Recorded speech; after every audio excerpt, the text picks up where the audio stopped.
উচ্চতা বরাবর গেছো। এখন জটিল সংখ্যার জন্য এরকম একটা জিনিস দরকার। আমরা মূলবিন্দু ডান দিকে অবস্থিত, এখানে ডান দিকে অবস্থিত একটা সংখ্যাকে যদি আমরা -1 দ্বারা গুণ করি, 5 কে যদি -1 দ্বারা গুণ করি তাহলে হয়ে যায় কত? -5 হয়ে যায়। হ্যাঁ, তাহলে এটা কি উল্টা দিকে, এখান থেকে 5 এটাকে -1 দ্বারা গুণ করলাম, -1 দ্বারা যদি এটাকে গুণ করি তাহলে এই সংখ্যাটার অবস্থা এখান থেকে ঘুরে এখানে চলে আসে। তাহলে এই কতটুকু গুণ করছে? 180 ডিগ্রি কোণ ঘুরে গেল। কত ডিগ্রি কোণ ঘুরে গেল? 180 কোণ ঘুরে গেল। দেখো অনুরূপভাবে যদি -5 কে যদি এটাকে যদি -1 দ্বারা গুণ করি, -5 কে যদি -1 দ্বারা গুণ করি তাহলে কত? 5। তাহলে সেই অবস্থান এখান থেকে আসে এখানে চলে আসে। তাহলে এটাও 180 ডিগ্রি কোণে ঘুরে গেল। এই কথা বলতে, তাহলে পরের স্লাইডে আমরা কি পাই একটু দেখি, এটার সাথে আমরা একটু লজিকটা রাখি। এখন বলতেছি সুতরাং -1 দ্বারা গুণন সম্পর্কটি অপারেশন করলে কার্যকারিতা কি হয়? সংখ্যাটি হয় রাশিটি উপর প্রয়োগ করা হলো। -1 দ্বারা যদি গুণন কোন সংখ্যাকে গুণন করি বা রাশি করি তাহলে কি হয়? সংখ্যাটি কিন্তু 180 বা 200 কোণে ঘুরে যায়, 180 ডিগ্রি বা 200 কোণে ঘুরে যায়। এখন বলতেছে ঘুরিয়ে দেওয়া, এই অর্থাৎ -1 দ্বারা গুণ মানে 180 ডিগ্রি কোণে সংখ্যাটিকে ঘুরে দিচ্ছে। এখন বলতেছি আমরা এখানে -1 * square root i * square root i, square root i গুণ করলে মানে square root i whole square থেকে -1 whole square, that is i dot i * i, অর্থাৎ i দ্বারা গুণন সম্পর্কটি গুণের অর্ধেক। এটা -1 দ্বারা গুণের অর্ধেক হলো i দ্বারা গুণ স্কয়ার রুট 1 দ্বারা, দুইবার গুণ করতে হবে। -1 দিয়ে গুণ করার জন্য স্কয়ার রুট -1 বা i * i দ্বারা দুইবার গুণ করলে -1 এর সমান হবে। অর্থাৎ i দ্বারা গুণন এক সমানুপাতে লিখতে হলে -1 দ্বারা গুণন সমানুপাতিক কার্যকারিতা i দ্বারা গুণন সমানুপাতিক কার্যকারিতার অর্ধেক। মানে -1 দ্বারা গুণ করলে যেই ফলাফল পাওয়া যায়, এই ফলাফল পাইতে হলে i দ্বারা দুইবার গুণ করতে হবে। i দ্বারা পরপর দুইবার গুণ করলে একই ফলাফল পাওয়া যায়। তো এই যদি একই ফলাফল পাওয়া যায় তাহলে i দ্বারা গুণন সমানুপাতিক কার্যকারিতা যদি -1 দ্বারা গুণন সমানুপাতিক কার্যকারিতা অর্ধেক। অর্থাৎ কোন রাশিকে i দ্বারা গুণ করলে এই অবস্থান, তাহলে -1 দ্বারা গুণ করলে যদি 180 ডিগ্রি কোণে ঘুরে তাহলে তার অর্ধেক দ্বারা গুণ করলে তার অর্ধেক কোণে ঘুরবে, দ্যাট ইজ i দ্বারা গুণ করলে 90 ডিগ্রি কোণে আবর্তন করবে। i দ্বারা গুণ করলে আবর্তন ঘড়ির কাঁটার বিপরীত দিকে হয় এবং -i দ্বারা গুণ করলে তার দিকে মাইনাস প্লাস আগের মতোই। সুতরাং কাল্পনিক সংখ্যা i দিকে নির্দেশ করা, i দিকে y প্রাইম ও y রেখা যা মূলবিন্দু যে x প্রাইম ও x এটার উপর মূলবিন্দু লম্ব রেখা y প্রাইম ও y রেখা দ্বারা প্রকাশ করা হয়।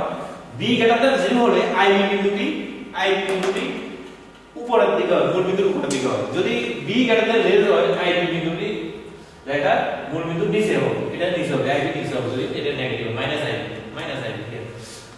লাস্ট স্লাইডে আমরা আজকে আর বেশি যাব না।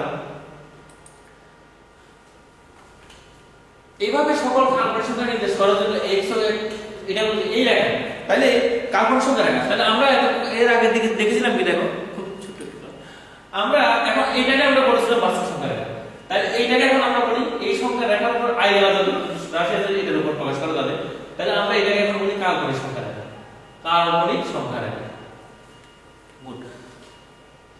তাহলে আমরা পেয়ে গেলাম। এখন দেখো এইভাবে সকল কাল্পনিক সংখ্যা নির্দেশ করে, এই রেখার উপর সকল কাল্পনিক সংখ্যা নির্দেশ করি আর এই রেখার উপর সকল বাস্তব সংখ্যা নির্দেশ করি। এখন z a + i এর জটিল সংখ্যা এবং xy সমতলে কোন বিন্দু p এর অবস্থান যদি ab হয়, p এর অবস্থান যদি ab হয় তাহলে p বিন্দুতে চলতে আসে বা বাস্তব সংখ্যা এত এর প্রতিরূপ বা জ্যামিতিক প্রকাশ হবে।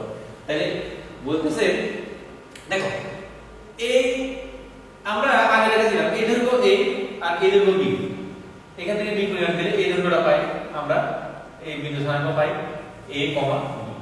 তাহলে এই বিন্দুটাকে বলা হয় এই জটিল সংখ্যার প্রতিরূপ, এটা ক্রম। কিভাবে দেখো এটা বাস্তব অংশ কত আছে a আর কাল্পনিক অংশ হয় উপরের দিকে এই বরাবর, কাল্পনিক বরাবর কত আছে b। তাহলে জটিল সংখ্যা কিভাবে প্রকাশ করে আরগন ডায়াগ্রামে বলছে যে জটিল সংখ্যা এবং xy সমতলে কোন বিন্দু p এর অবস্থান যদি ab হয় p বিন্দুকে জটিল রাশি z = a + i এর প্রতিরূপ বা জ্যামিতিক প্রকাশ করবে। সুতরাং বাস্তব সংখ্যা রেখা x প্রাইম ও x এবং কাল্পনিক অক্ষ বা কাল্পনিক সংখ্যা রেখা y প্রাইম ধারণকারী সমতল, অর্থাৎ বাস্তব সংখ্যা রেখা এবং কাল্পনিক সংখ্যা রেখা দুইটা দ্বারা ধারণকারী তল। আচ্ছা ধারণকারী তলটা কি? দেরি করা ছিল কত কাজ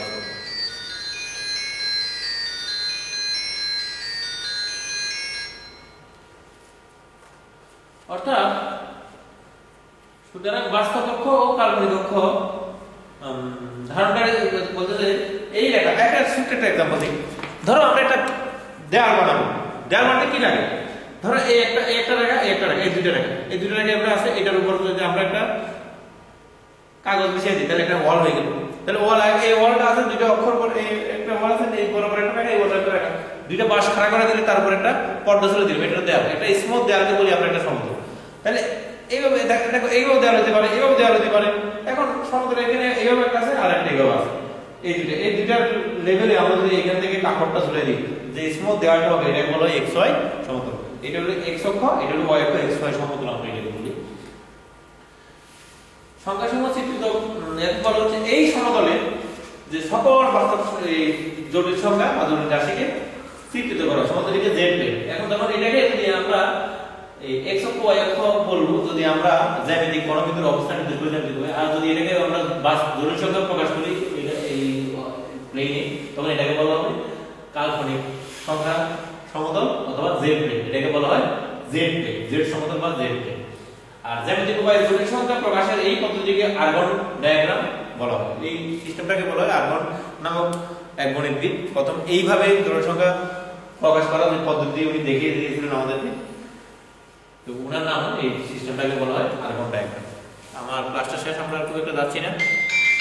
আমরা আগামী ক্লাসে পড়বো জটিল সংখ্যার মডুলাস এবং আর্গুমেন্ট।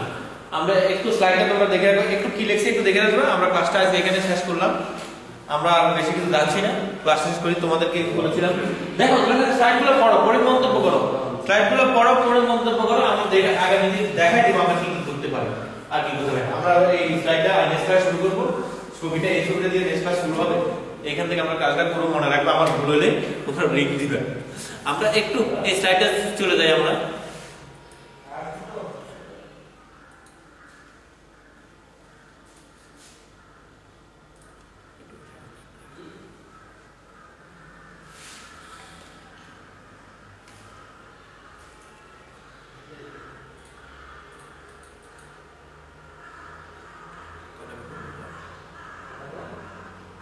আমরা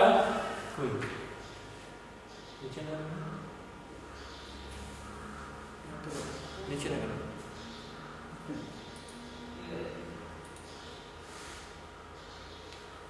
আমরা ইমেল অ্যাড্রেসটা দিয়েছিলাম, বলে আবারও লিখে রাখো আমার ইমেল অ্যাড্রেসটা। এটার জন্য শুরুতে বলেছিলাম শেষ ক্লাস শেষ সময় আমার ইমেল অ্যাড্রেস আর তার উত্তর দিব। দেখো subratarut1@gmail.com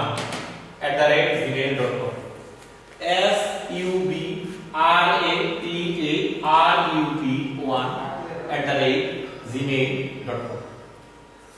এই সূত্রে তোমাদের সমস্যাগুলো লিখে পাঠাও, আমি চেষ্টা করব। সমস্যা আমাদের এখানে অনেক সময় ইলেকট্রিসিটির সমস্যার কারণে আমরা অনেক সময় স্লাইডটা তোমাদেরকে দিতে পারি না, স্লাইড না দিতে পারলে তোমাদের অবশ্যই দেখতে সমস্যা হয়। আশা করি তোমরা রেসপন্স করবে। সবাই ভালো থাকো, সুস্থ থাকো। হ্যাঁ, আজকের জন্য সবাইকে